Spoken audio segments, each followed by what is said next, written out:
"Officer," he said calmly, reaching slowly for his credentials. "I'm Special Agent Mark Ramirez, FBI Cyber Division.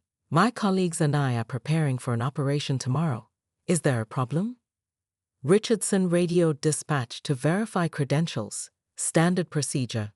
When the scene suddenly escalated, Diane had watched the police arrival from her window, growing increasingly agitated that the officers weren't drawing weapons or calling for additional backup. Taking matters into her own hands, she marched across the street. "Officer, why aren't you searching the premises?" she demanded, waving a thick folder labeled Evidence. "I've documented everything. Secret meetings, military contacts, suspicious equipment deliveries. He's got armed people in there right now." Richardson tried to explain that he was verifying federal credentials, but Diane was beyond reasoning. "They fooled you too." She pulled out her phone. "I'm calling Captain Brooks right now. He plays golf with my cousin. We'll see how quickly your supervisor responds when." She froze mid-sentence as 4 FBI agents emerged from the house, credentials in hand. The lead agent, Deputy Director Sandra Chen, approached with a look of controlled fury. "Ms. Holloway, I presume?" Chen's voice was arctic. "I'm Deputy Director Chen, FBI. You've just interrupted a briefing for a major cybersecurity operation and made false reports about federal officers. Officer Richardson, we'll need to file an interference report." Diane's face flushed crimson. "Hi, I was protecting the neighborhood. You can't just." "Actually, we can," Chen continued. "Agent Ramirez has filed 3 harassment reports already. This crosses into criminal territory now."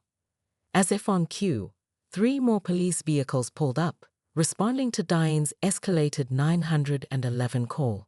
The responding sergeant recognized Director Chen immediately from Joint Task Force operations and looked deeply uncomfortable as the situation became clear.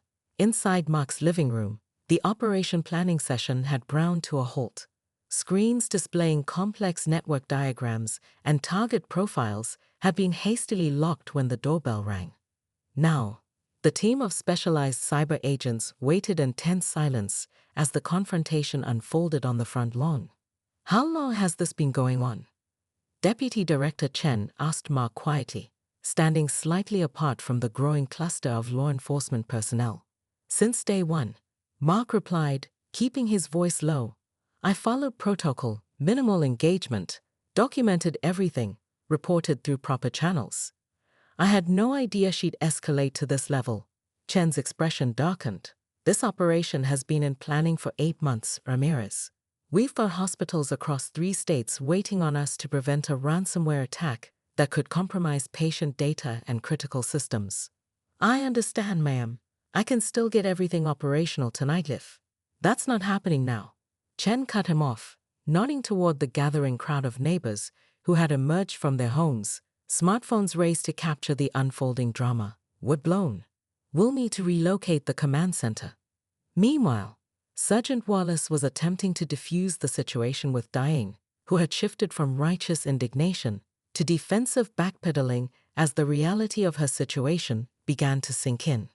"Ms. Holloway, making false reports to emergency services is a serious offense," the sergeant explained patiently. "When those reports involve federal officers and disrupt national security operations, the consequences escalate significantly." "But I had evidence," Diane protested, clutching her folder. "Look at these photos. The suspicious deliveries, the military connection, the satellite equipment." Officer Richardson flipped through the folder, exchanging glances with his sergeant. "Ma'am, this is a picture of a man receiving an Amazon package. This is someone carrying a toolbox. And this," he held up a grainy zoomed-in photo, "appears to be a standard internet antenna." The growing crowd of neighbors had begun to murmur among themselves. Diane had been a controversial figure in Oakwood Estates for years, but this was a new level of overreach even for her. Eleanor Winters from the security committee quietly slipped back toward her house, pretending she'd just stepped out to check the weather. As the police officers continued taking statements, Deputy Director Chen pulled aside the highest-ranking local officer. "Sergeant Wallace, This incident has compromised an active federal cybersecurity operation, she said, her tone leaving no room for negotiation. We need to document this interference formally. Your officers will be receiving a call from our legal division within the hour. Diane's posture stiffened. I've been HOA president for 14 years, Mr. Ramirez.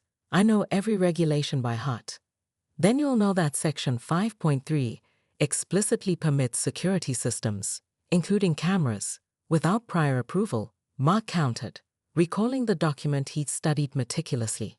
His FBI training had taught him to always know the rules, both to follow them and to recognize when others were manipulating them. A flicker of uncertainty crossed Diane's face before hardening into determination. Those rules apply to standard security systems, not whatever government-grade surveillance you've installed. The board will need to review and approve these modifications. From his doorway, Mark could see neighbors pretending not to watch the confrontation.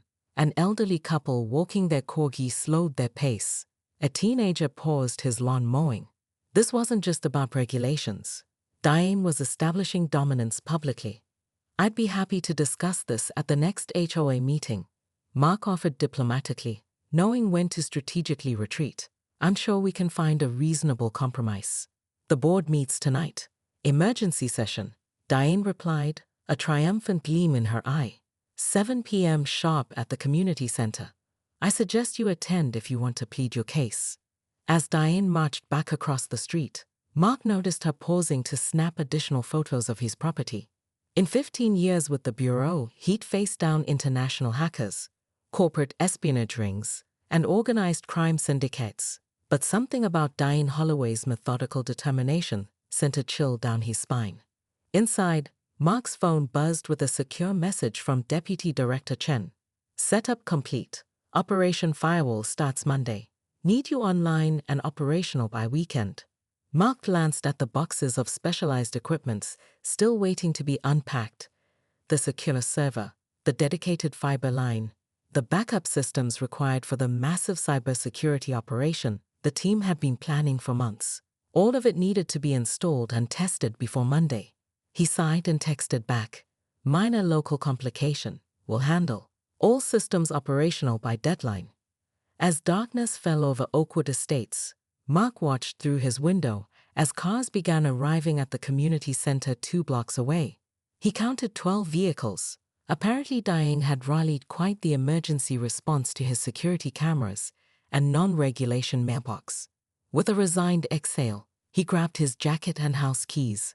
Time to face the HOA tribunal. 3 days later, Mark stood in his driveway, examining the certified letter he'd just received. 27 alleged violations, from non-conforming security equipment to unapproved shade of white paint on his porch trim. He ran his hand through his hair in frustration as his phone buzzed with a priority alert from the Bureau. Meanwhile, Mark was facing his own crisis. The certified letter had been just the beginning. By week's end, inspectors from 3 different county departments had appeared at his door, each citing anonymous complaints. His security clearance required him to report these interactions to Bureau headquarters, creating paperwork nightmares and raising eyebrows among supervisors. This is getting out of hand, Mark confided to his sister Lucia during their weekly video call.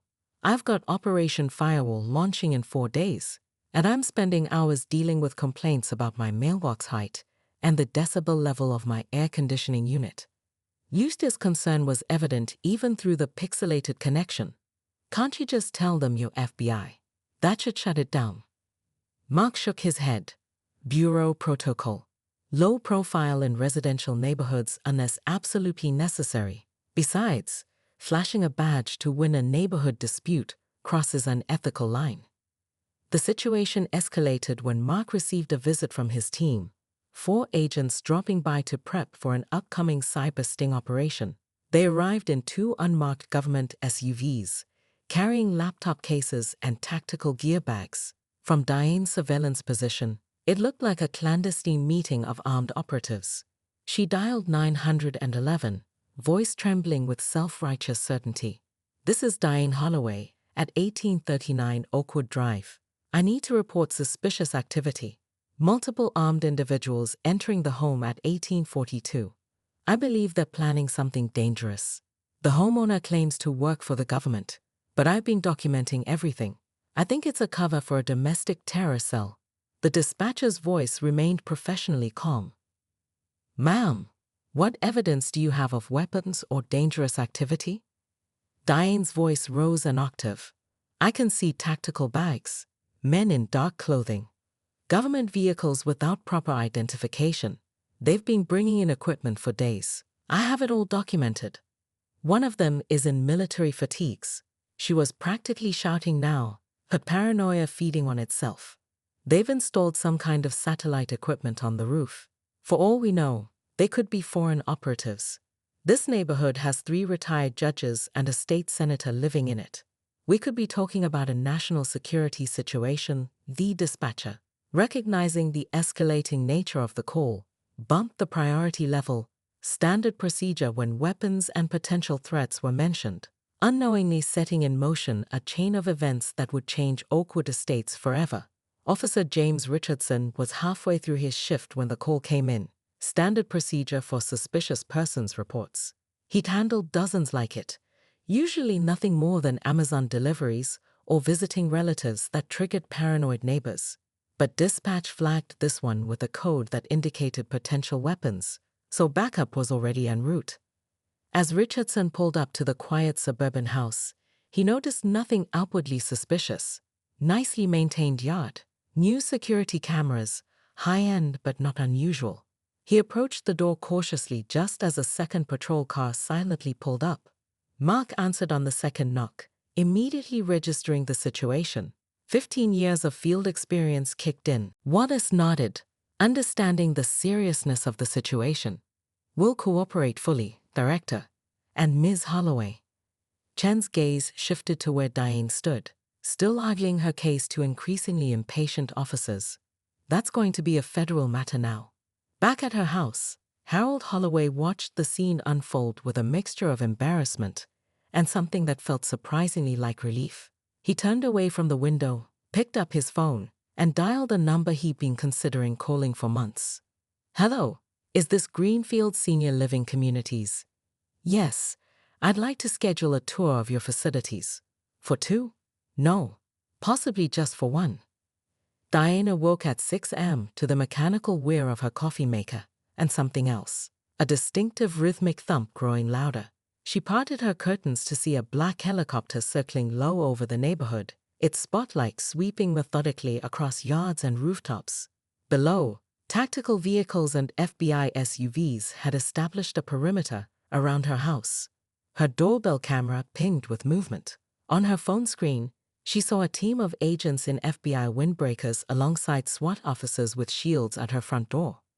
Behind them stood Officer Richardson and an impeccably dressed woman Diane didn't recognize. When she opened the door, the woman stepped forward. Ms. Holloway, I'm U.S. Attorney Caroline Winters. We have a federal warrant to search your property for evidence related to harassment of a federal officer, filing false police reports, and potential obstruction of justice. The search was thorough and humiliating. Neighbors emerged from their homes, watching as agents cataloged Diane's extensive evidence folders, surveillance equipment, and the HOA records she'd kept on her personal computer. The helicopter continued to circle, its presence ensuring that everyone within a 3-mile radius knew something serious was happening at the Holloway residence. As agents boxed up her computer and files, U.S. Attorney Winters explained the situation with clinical precision. Your false reports triggered a Level 2 counterterrorism response protocol. Federal resources from 3 states were diverted. A critical cybersecurity operation targeting hospital ransomware was delayed by 18 hours, potentially endangering patient data across the eastern seaboard. Diane stammered, but I was just trying to. You're being charged with 6 federal counts, Winters continued, including false reporting, harassment, and obstruction of a federal investigation. Judge Michaels will determine bail conditions at your arraignment tomorrow. The aftermath transformed Oakwood Estates. Diane was removed from the HOA board and placed under house arrest with an ankle monitor while awaiting trial. The story made national news, with neighbors coming forward with years of stories about her overzealous enforcement tactics. 3 months later, Mark hosted the first ever Oakwood Estates block party. As children played in sprinklers and neighbors shared dishes from a dozen different culinary traditions, the community began healing. The HOA rules were completely rewritten, with a new focus on inclusion rather than restriction. From her window, Diane watched the neighborhood celebration unfold without her. Her legal troubles had just begun, with civil suits from homeowners piling up alongside the federal charges. Her doorbell rang unexpectedly. On her porch sat a basket of homegrown tomatoes and herbs from Mark's garden with a simple note. Everyone deserves a second chance. Neighborhood meeting Thursday at 7. We saved you a seat. Special Agent Mark Ramirez winced as the moving truck scraped against his prized Japanese maple sapling. After 15 years chasing cybercriminals across 3 continents, he'd finally landed his dream assignment, heading the cyber division at the local FBI field office. The modest home in Oakwood Estates represented everything he'd sacrificed for years: stability, community, and the chance to finally put down roots. From behind cream-colored curtains across the street, Diane Holloway's eyes narrowed as she documented the third suspicious activity of the morning. Her Homer Guardian Pro app, pinned with each entry: *unmarked government vehicle, heavy secured boxes, installation of non-regulation, mailbox *. As 7-term president of the Oakwood Estates HOA, Diane prided herself on maintaining what she called neighborhood integrity, what others called militant property value protection. "Harold, come look at this," she hissed to her husband, who reluctantly abandoned his crossword puzzle. "He's installing cameras.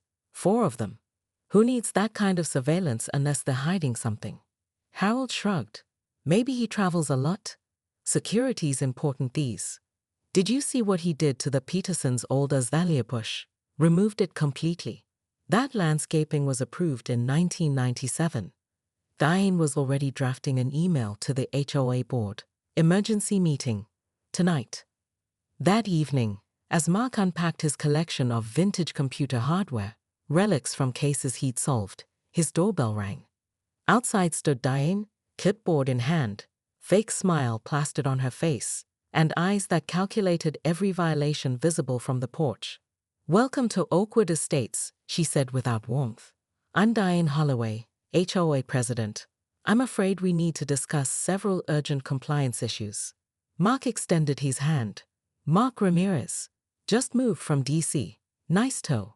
Diane ignored his outstretched hand and thrust forward a violation notice. "That'll be $750 in fines, due by Friday." Mark's smile faded as he scanned the document. Security cameras labeled as unauthorized surveillance equipment. His new energy-efficient door listed as non-conforming entryway. Even the position of his garbage cans, placed exactly where the previous owners had kept them, somehow violated Section 7, Paragraph 12 of the Community Guidelines. "There must be some mistake," Mark said, his voice measured and professional, despite his growing irritation. "I reviewed all the HOA documents before purchasing. These items are well within the guidelines." Across the street, Diane's zoom lens captured the moment. A man receiving mysterious documents, clearly agitated, making a suspicious call. Her neighborhood watch group text lit up immediately. *new late bior UPDAT. Receiving unmarked packages, possibly coded documents. On burner phone immediately after. Will continue surveillance *. When Mark's brother-in-law Carlos, a Marine Corps captain just back from overseas deployment, arrived that weekend in military fatigues to help with renovations, Diane's suspicion meter redlined. She documented the license plate of Carlos's truck, the heavy toolboxes they carried inside, and the unusual antenna now mounted on Mark's roof, actually a high-gain internet booster for his home office. "These aren't coincidences, Harold," Diane whispered as she compiled her evidence folder. "Military contacts, specialized equipment, constant package deliveries. He's either running a drug operation or it's something worse." That night, Diane convened an emergency session of her self-appointed Neighborhood Security Committee. Really just 4 like-minded HOA members who shared her paranoia about property values and community standards. They gathered around the Holloway's dining room table, blinds drawn, voices hushed as if conducting a covert operation of their own. "I've prepared dossiers," Diane announced, distributing manila folders with Mark's name printed on labeled tabs. Inside each, grainy surveillance photos, time-stamped logs of his comings and goings, and printouts of property records she'd pulled from county databases. Eleanor Winters, a retired high school administrator, adjusted her reading glasses. "Diane, are you sure this is appropriate?" He seemed perfectly pleasant when I met him at the mailboxes. "That's how they operate, Eleanor," Diane replied with practiced patience, charm, and distraction. Meanwhile, look at this. She produced a photograph of Mark's recycling bin, 4 empty tequila bottles in 1 week. And these, she pointed to another image, boxes from electronic equipment. Military grade, from what I can tell. Harold, who'd been ordered to serve refreshments, rolled his eyes behind Diane's back as he distributed coffee and store-bought cookies. This wasn't the first time Diane had targeted a new neighbor, but something about her fixation on Mark seemed more intense, more personal. "I filed complaints with every relevant agency," Diane continued. "Zoning board, environmental control, even the health department, after I documented what appeared to be potentially hazardous materials being brought into the residence." What Diane called hazardous materials had actually been boxed components for Mark's secure workstation and chemicals for his darkroom hobby, a stress-relieving passion since his academy days.